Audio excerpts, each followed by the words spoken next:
नेमकं काय मागणी? नाही, आम्ही गेल्या अनेक दिवसांपासून हे सांगतोय, घरांचे दर कमी करा. जी काय 26,000 घरांची लॉटरी काढलेली आहे सिडकोने. स्वतः सिडकोला हे कळायला हवं. 1.5 लाख अर्ज आले ज्यावेळी आपण किमती जाहीर केल्या नव्हत्या.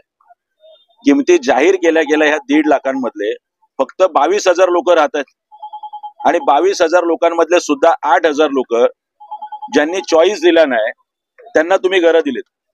म्हणजे थोडक्यात फक्त 16,000 लोकांनी प्रतिसाद दिलाय. आज त्या 16,000 लोकांची सुद्धा इच्छा आहे की या घरांचे दर किमान 20 ते 25%. सन्माननीय अध्यक्ष त्या तत्कालीन सिडकोचे संजय शिरसाट यांनी त्यावेळी घोषणा केली होती की हे दर किमान 20 ते 25% कमी होतील. मात्र त्यांची उचलबांगडी झाल्यानंतर आता सिडकोने हात वर केलेत आणि राज्य सरकारने हात वर केलेत. सर्वसामान्य माणसाला वाशीमध्ये 80 आणि 85 लाखाला घर परवडत नाही. जर आपण उत्पन्न मर्यादा सांगताय आणि 50 लाखापासून ते 74 लाखापर्यंत घर आहेत, याचा अर्थ सिडकोची भूमिका कोण ठरवत आहे याचा निषेध करायला हे आजचं प्रतिकात्मक मानवी साखळी आंदोलन आहे. आज आम्ही सिडकोला साखळी बांधलेली आहे, त्याच्या फोटोला साखळी बांधलेली आहे. कृपया सिडको एमडी आणि राज्य सरकारने हे आंदोलन उग्र होऊ नये याची काळजी आता स्वतः घेतली पाहिजे.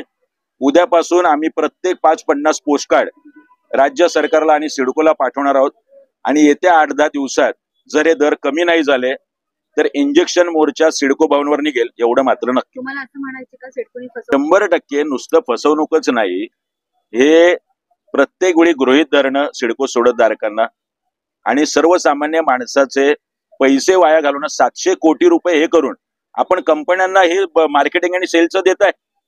ते 700 कोटी जर लोकांचे दर कमी करण्यात घालवले असते तर आज सर्वसामान्यांच्या माती ही 74 आणि 80 लाखाची घरं नसती. त्यामुळे मला वाटतं आता सिडकोने माडा 50 लाखाला कुर्ल्यात घर देते आणि सिडको म्हणजे कुर्ल्यापेक्षा इथले दर जास्त आहेत. मला वाटतं कुणाच्या सुपीक डोक्यातून ही आयडिया येते सिडकोच्या. सिडको अधिकाऱ्यांनी याचा विचार केला पाहिजे आणि तात्काळ सिडको सोडतधारकांचे घरांचे दर कमी केले पाहिजे. पुढची भूमिका काय असणार आहे? आम्ही उद्यापासून शांततेने पोस्टकार्ड पाठवणार आहोत. त्यानंतर इंजेक्शन मोर्चा निश्चितपणे बेलापूर सिडको भवनवर निघेल. त्याच्या अगोदर सिडको एमडीने ही काळजी घेतली पाहिजे. राज्य सरकारचं अधिवेशन चालू आहे.